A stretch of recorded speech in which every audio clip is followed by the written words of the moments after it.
Bonjour tout le monde et bienvenue dans cette nouvelle vidéo dans laquelle je vais vous présenter quelque chose d'un peu spécial. Alors c'est un unboxing, vous en avez peut-être déjà vu un sur ma chaîne, il s'agit de mon clavier Razer Black Widow.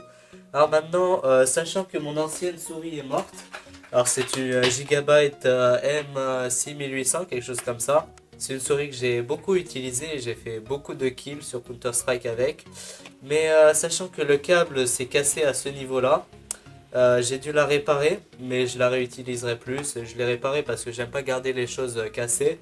Mais bon, je me suis dit, il est temps de la changer. Donc c'est pour ça que j'ai acheté une souris SteelSeries, parce que justement, les pros de Counter-Strike l'utilisent et c'est peut-être pas pour rien. Donc j'ai pris la Rival 100, c'est une souris gaming optique. Qui va avec mon tapis souris, qui est d'ailleurs optimisé pour les souris optiques. Et du coup, bah, je vais pas vous apprendre à ouvrir un paquet, mais voilà, alors on va faire un unboxing ainsi que des tests, et je vais vous donner quelques caractéristiques. Donc la voici, je la découvre en même temps que vous, j'ai pas encore ouvert le paquet. Sachez que le prix est de 39 euros à la Fnac. Oui, bah je l'ai pris à la Fnac parce que c'est plus près de chez moi. Et donc du coup, bah ouais, voilà. Donc voici la souris. On voit qu'elle est quand même plus petite et plus aplatie que mon ancienne. Donc là, celle-là, je l'aimais beaucoup parce que j'avais quelque chose à tenir dans les mains, tu vois.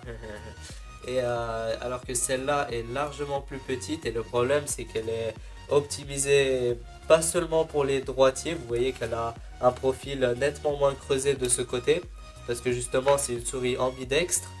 Le premier avantage que je constate, c'est la texture mate. Celle-là elle est brillante, donc c'est nettement plus cheap de faire une souris avec un comme ça lissé. Mais bon, faut avouer que j'aime pas trop le design. Bon, bah, je m'y adapterai, hein, c'est comme tout, mais bon.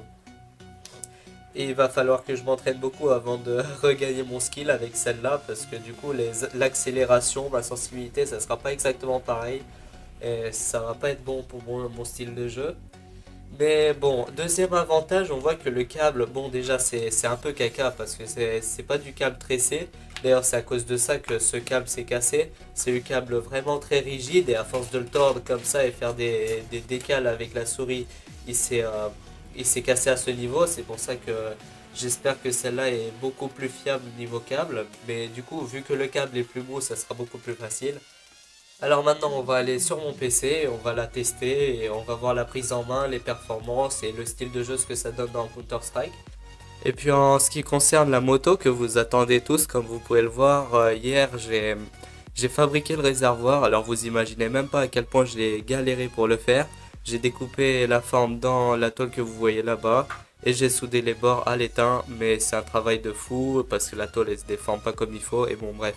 Vous verrez tout ça dans une prochaine vidéo qui arrive normalement en fin de semaine, ainsi que d'autres parties comme la fixation du moteur, et je vais peut-être fabriquer le siège.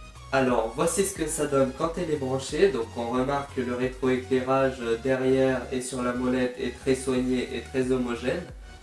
C'est particulièrement bien. Aussi que quand je joue et je transpire des mains, oui c'est dégueulasse ce que je dis mais c'est pas grave. La transpiration laisse pas du tout de traces dessus. Ce que vous pouvez remarquer, c'est que la lumière là derrière, donc c'est un capteur optique. On est censé voir une lumière rouge très prononcée quand on lève la souris, ça t'aveugle. Mais en fait, elle est très peu visible. Donc ouais, c'est une petite lumière rouge, mais je la vois quasiment pas. Je sais pas si vous la voyez. Selon la notice aussi, toutes les touches sont garanties à plus de 30 millions de clics, c'est-à-dire que si vous voulez switch un max, ne vous en privez pas parce qu'elle va tenir.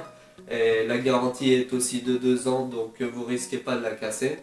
Ce qu'il faut préciser aussi, c'est qu'elle ne possède absolument aucune accélération, c'est-à-dire que si on fait un mouvement de 30 cm lent, qu'il soit lent ou rapide, la souris enregistre la distance du parcours, c'est-à-dire 30 cm, alors que d'autres souris, comme mon ancienne, lorsque je faisais un tout petit mouvement de faible amplitude mais très rapide, j'avais un mouvement beaucoup plus ample sur l'écran.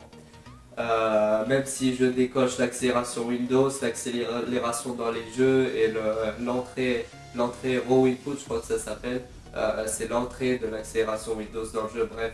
Bref, même avec tout décoché, il y a quand même une accélération à l'intérieur. Le processeur de la souris s'en charge.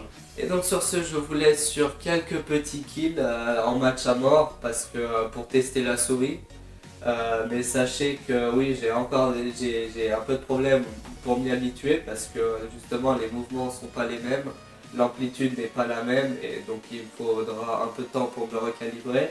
Mais la précision, je la sens qu'elle est beaucoup plus élevée. Quand je vise un pixel, c'est pas le pixel d'à côté qui est pris en compte.